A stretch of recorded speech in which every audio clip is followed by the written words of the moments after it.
This was started, by NATO moving far more eastward than Jim Baker and George H.W. Bush told Mikhail Gorbachev they ever would. And B, the American-inspired and financed coup in Ukraine of 2014 of a popularly elected and Russian-aligned government. You may argue that neither of those justifies war, but both of those were perceived, I think, rationally by Putin as aggression by the West. No? I do think you're right that we made strategically unwise decisions to believe that we could push eastward with NATO and not have the Russians react in this kind of peak. In fact, while we're speaking of Princetonians, George Kennan is with us on that one too. And he said that when Bill Clinton decided to push NATO eastward, by bringing in Poland and others, that was an historic mistake. Now, I'm a little less sweeping in my condemnation than Kennan was, but I do think we were unwise to push NATO eastward in that way. I would have preferred to keep NATO with the same original core and then create a new security organization that could have NATO participation and a lot of the same members as NATO, but ultimately also invite Russia and Ukraine in and leave that as the vision for,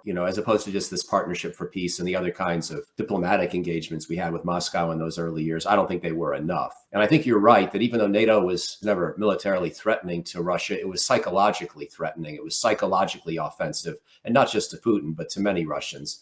Barely ever met a Russian who thought that, NATO expansion eastward was a justifiable reaction to the Cold War. So I think we were unwise. That's different from saying that we therefore gave Russia a reasonable pretext to react the way it has or to call it aggression. Okay. Wouldn't call it aggression. Okay. You wanted to comment on 2014. Yeah, I just think that, you say American-inspired and financed coup. I think that the Ukrainian people were fed up with a leader who was corrupt. And you're right that we did finance democracy promotion and strengthening as we saw it.